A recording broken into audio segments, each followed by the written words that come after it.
E aí, galerinha, bom dia. Aqui quem fala com vocês é o professor Pedro. Tudo bem, sétimo ano? O tema que nós vamos trabalhar hoje é referente ao capítulo 4, chamado então de humanismo. Mas é sempre interessante, né, vocês entenderem que você está vendo a Europa passando por mudanças, né, em diversas áreas do conhecimento. E vão ocorrer justamente, né, a partir da Baixa Idade Média, né, desde o século XI, né, em diante, onde você vai observar que nós temos aí a criação de universidades que não são ou que não possuem caráter religioso, chamado universidades laicas, e que procurou distanciar os ensinamentos de fundamentos religiosos da Igreja Católica. O humanismo, né, ele começou justamente, né, em meio ao século XI, né, ele tem seus primeiros sinais lá atrás, quando vamos observar que nessas universidades os ensinamentos eles eram voltados em especial para a burguesia, da qual nós tínhamos assuntos administrativos, bancários e comerciais, tá ok? Já entrando de vez naquilo que nós conhecemos como humanismo, né? Vamos observar aí, como vocês estão vendo, que é um movimento histórico que vai surgir, meus amigos, na Península Itálica, na Itália. Nós não temos Itália nesse momento, nós temos Península Itálica, justamente no século XIV, ainda baixa Idade Média. Mas ele vai ser expandido, né? Vai ser difundido pela Europa entre os séculos XV e XVI, tá ok? E aí chama a atenção que nesse caso, meus amigos, vamos observar claramente, né, que ele vai procurar criticar os valores medievais, ele vai criticar justamente aquilo que nós conhecemos como Idade Média, em especial a Igreja Católica, tá, meninos? E vai procurar valorizar, resgatar justamente os valores da Antiguidade Clássica, tá bom? Então ele vai procurar então valorizar esses valores que foram perdidos, entre aspas, ao longo do tempo. Quais são esses valores? Os valores gregos e romanos, tá bom, meninos? E chama a atenção que nesse caso, então, Francesco Petrarca, né, é justamente considerado o pai do humanismo, tá ok? E chama a atenção que ele é nascido em Florença, né, na Península Itálica, foi um poeta, divulgador, orador, escritor, e como vocês podem observar aí na história, ele é chamado de pai do humanismo, tá ok? As principais características do humanismo são o antropocentrismo. O que é o antropocentrismo? É a valorização do homem como o centro de tudo do universo. A razão, o pensamento reflexivo, a ciência, as comprovações, as experiências. E aí nós temos justamente uma frase de Protágoras, né, que é um dos grandes filósofos da Grécia Antiga, que resume muito bem o que viria a ser então esse humanismo. O homem é a medida de todas as coisas. Tá bom? Quando vocês ouvirem então essa frase, já lembram dessa doutrina chamada humanismo. Entre os ensinamentos colocados em prática nas universidades dos humanistas, nós podemos citar, por exemplo, a filosofia, a gramática e a história. Tá bom, meninos? O humanismo, então, vai servir de base para o renascimento. E é claro, né, que meio a tudo isso nós temos novidades científicas, dentre as quais, como vocês podem observar na esquerda de vocês, a dissecação de cadáveres.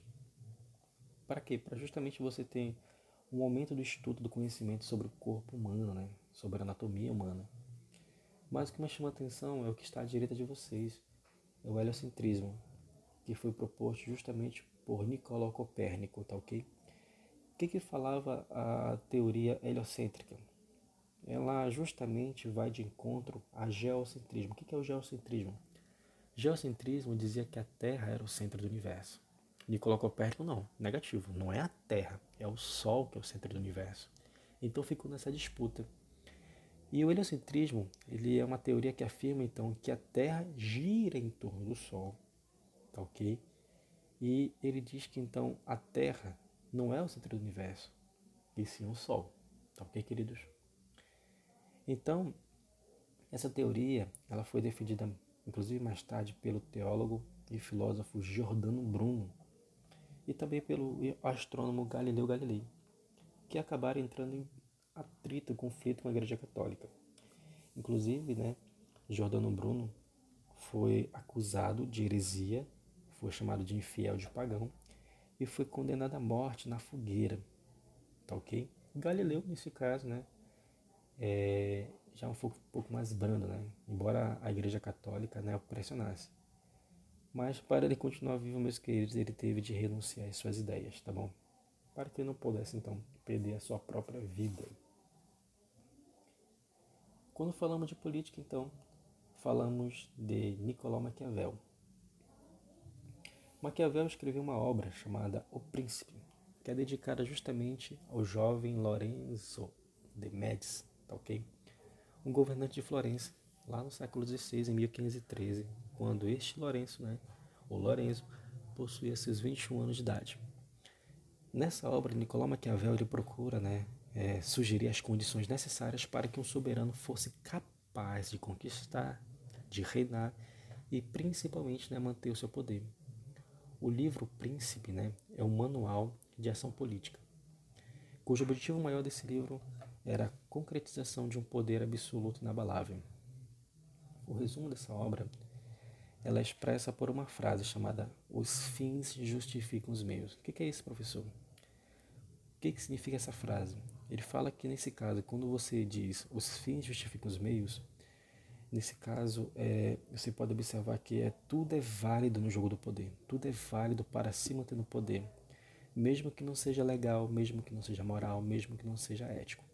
Tá ok, queridos? Agora, claro, essa frase, os fins justificam os meios, que sempre fala, Maquiavel, Maquiavel, ela nunca foi escrita por ele.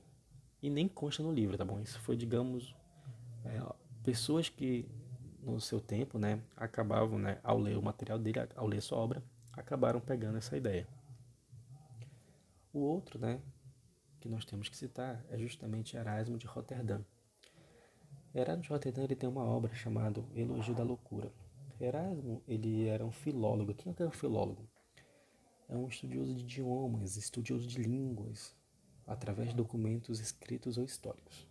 Tá bom? Ele é um pensador holandês, tá bom? E defendia em sua obra O Elogio da Loucura justamente a tolerância, a liberdade de pensamento e uma teologia baseada nos evangelhos, tá bom? O seu livro ele possui inúmeras críticas à Igreja Católica.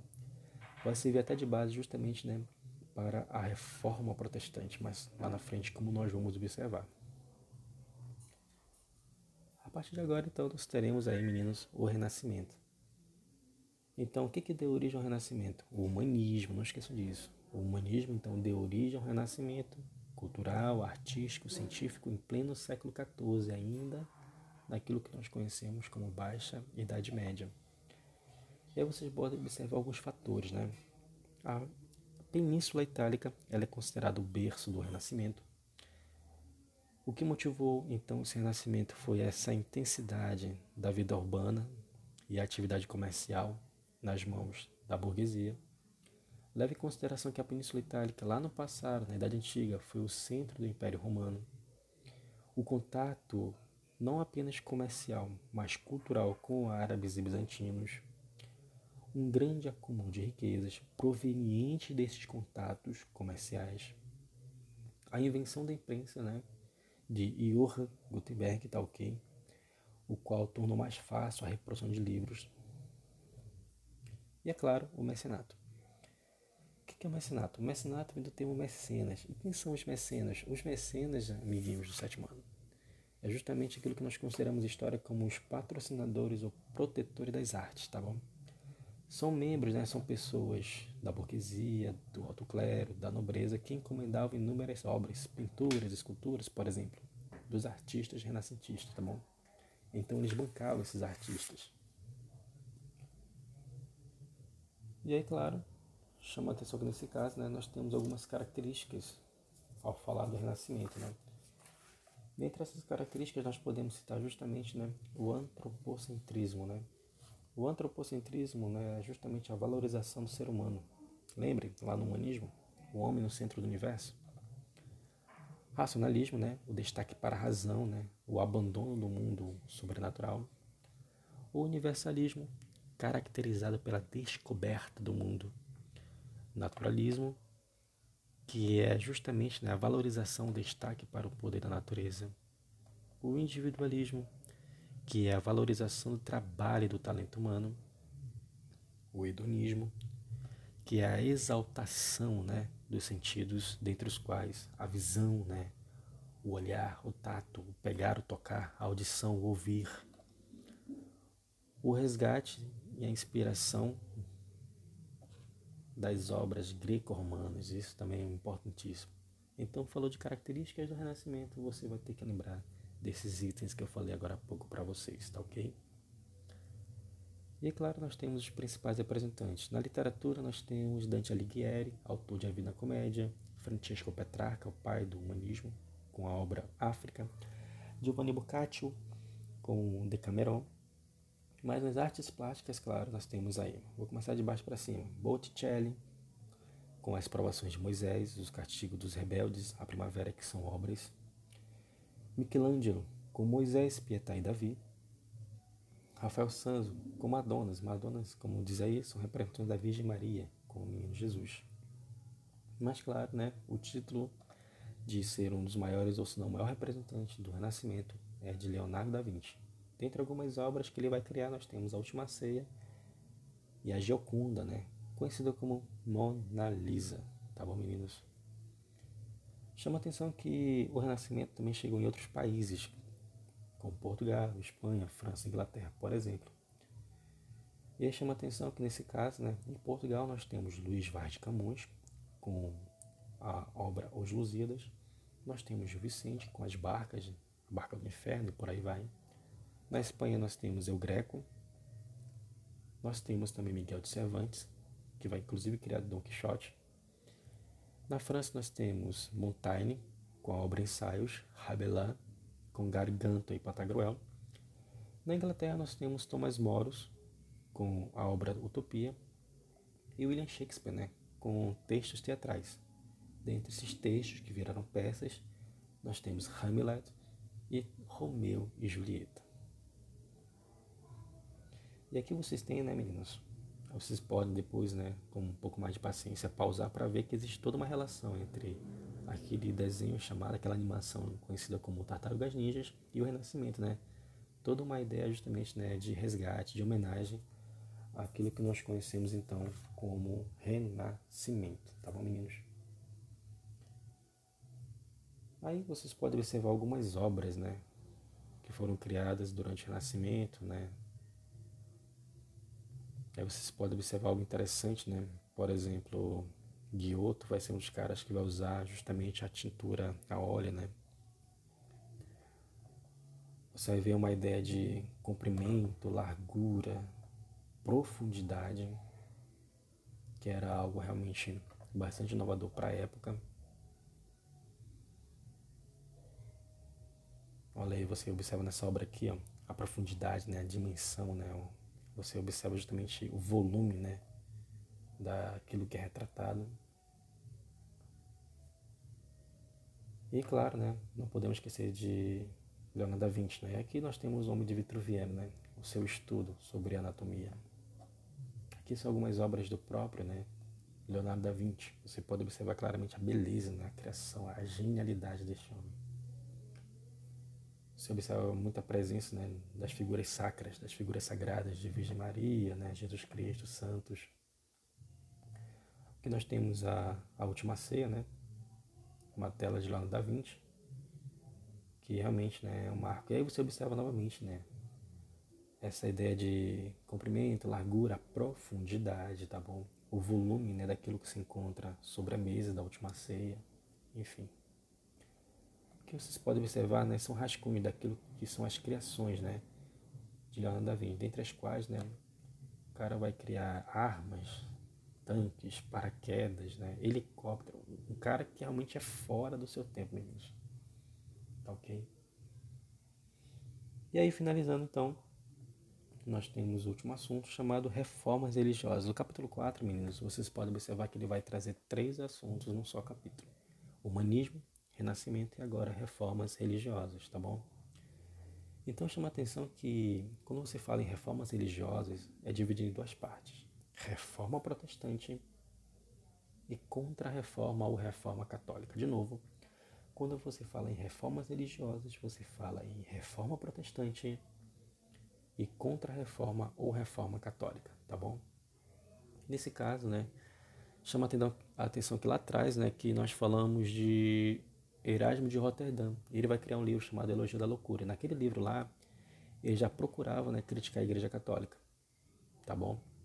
E aí chama a atenção que nesse caso, quando você fala justamente em reforma protestante, não tem como não falar justamente de Martinho Lutero, que é um cara justamente, né, que vai criticar a Igreja Católica, né? Ele é um monge agostiniano, tá ok? Que se encontra na universidade lá de Wittenberg, hoje Alemanha, antigamente chamado de Sacro Império Romano Germânico. Não precisa decorar isso, nem fale o termo decorar perto de mim, pelo amor de Deus. E chama a atenção que Lutero ele vai questionar a venda de indulgências, né? O que são essas indulgências? São cartas de perdão. Então, se de repentemente, né, alguém vai cometer algum pecado, ele poderá conversar lá com o sacerdote e mediante o pagamento, né, em terras, em trocas, em dinheiro que seja, ele pode ter a sua culpabilidade, as suas ofensas ou seus pecados, né, praticamente, né, sanados, tá bom?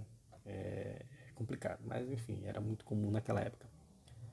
Chama a atenção também que era muito comum naquela época, né, a venda, né, de cargos eclesiásticos. Como assim, professor?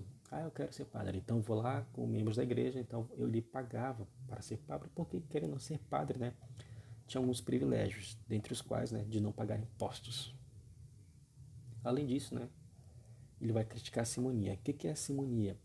A simonia, meninos, é justamente, né, a venda de supostas relíquias sagradas, que eram pertencentes, diziam naquela época, aos santos, a Cristo, a Virgem Maria, por exemplo. Quais eram essas peças, essas relíquias? Aquilo que supostamente seriam lascas da cruz de Cristo, os pregos que teriam perfurado o corpo de Jesus, entre outros. Virou um verdadeiro comércio e claro que Lutero não vai gostar disso. E chama a atenção que no dia 31 de outubro de 1517, né, Lutero então vai escrever, vai redigir as 95 críticas, né, 95 teses. Ele vai colocar justamente na porta da igreja do castelo de Wittenberg, na sua cidade. E com isso ele vai dar justamente início à reforma protestante. Chama a atenção que nesse caso, meninos, ele vai procurar justamente, né, criticar, mas ao mesmo tempo a igreja vai reagir, tanto é que em 1521 ele vai ser excomungado. O que é ser excomungado? É que naquele momento, né, Lutero, ele vai ter uma penalidade que vai ser aplicada pela Igreja Católica, onde ele vai ser excluído de qualquer ritual católico, tá bom? Não vai poder mais fazer parte. Então ele não faz parte mais nem um bem espiritual, que é comum aos fiéis católicos. Expulso mesmo. E aí nós temos, claro, os principais reformadores, né? Os principais protestantes daquela época. E aí vocês podem observar justamente as suas principais características. Aí nós temos o luteranismo, né? Quando falamos de luteranismo, logo falamos no seu autor, Lutero. E aí, dentre as características, nós podemos falar que não existia o culto aos santos e à Virgem Maria, o fim do celibato clerical, ou seja, hoje o padre ele opina em ser solteiro, né? Para sempre, né? Em ter um casamento com a igreja. Então Lutero não entendia isso, tá bom? Ele era contra isso. Além disso, ele dizia que as pessoas só poderiam se salvar pela fé. Além disso, também ele achava justo que a Bíblia fosse justamente trazida para os idiomas locais. O alemão, o inglês e por aí vai. O outro que nós temos aí é João Calvino, né? João Calvino defendia a predestinação. Como assim predestinação, professor? Você nasceu, então consequentemente já nasce predeterminado, predestinado, aí ou para o inferno ou para o paraíso. Só que, claro, né? Se porventura você tivesse sucesso no trabalho e nos seus negócios, na economia, né? Isso eram sinais de Deus, né? Que apontavam que você iria ser salvo, né? Essa religião agradou muito, meus amigos, a burguesia, porque até então ela era bastante criticada pela Igreja Católica, tá bom? Aí você tem por último também a Igreja Anglicana. A Igreja Anglicana ela foi criada em 1534 por um documento chamado Ato de Supremacia, onde o rei Henrique VIII se torna o chefe da Igreja Católica na Inglaterra. Tudo começou quando ele queria justamente separar da sua esposa para casar-se então com a sua amante. E aí então você vai observar que ele vai contrariar a igreja, ele vai se afastar da igreja por questões pessoais e políticas. Questões pessoais, ele quer o divórcio. questões políticas, ele quer justamente, né, afastar a igreja do poder e, consequentemente, né, até adquirir as terras que pertencem à Igreja Católica. Mais tarde, se vocês puderem dar uma pausa, vocês vão observar algumas outras características.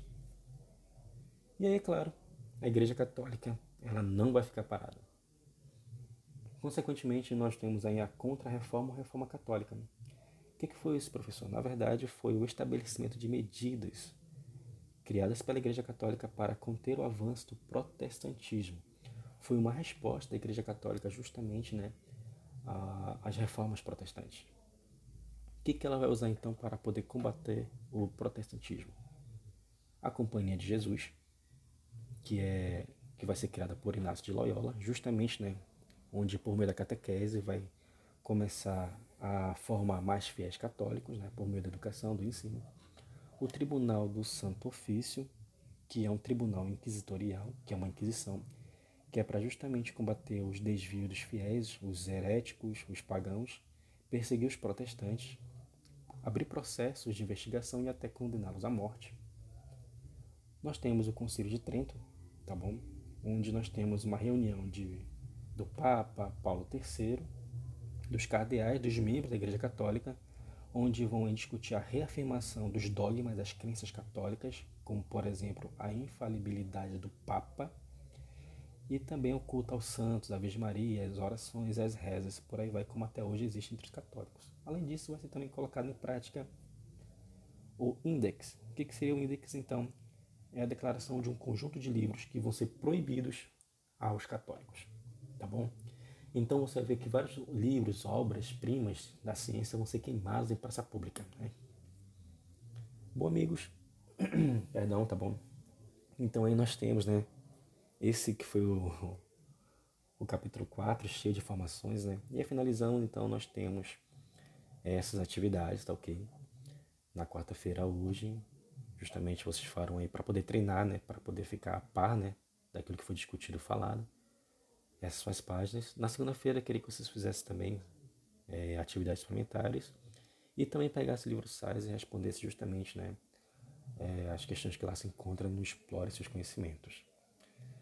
Desde já, galerinha, eu quero aqui poder desejar, tá bom? Um forte abraço para vocês, dizer que eu estou com saudades e deixar essa frase de conforto, né? Que Deus nos abençoe sempre e nos ilumine. Até a próxima. Fui!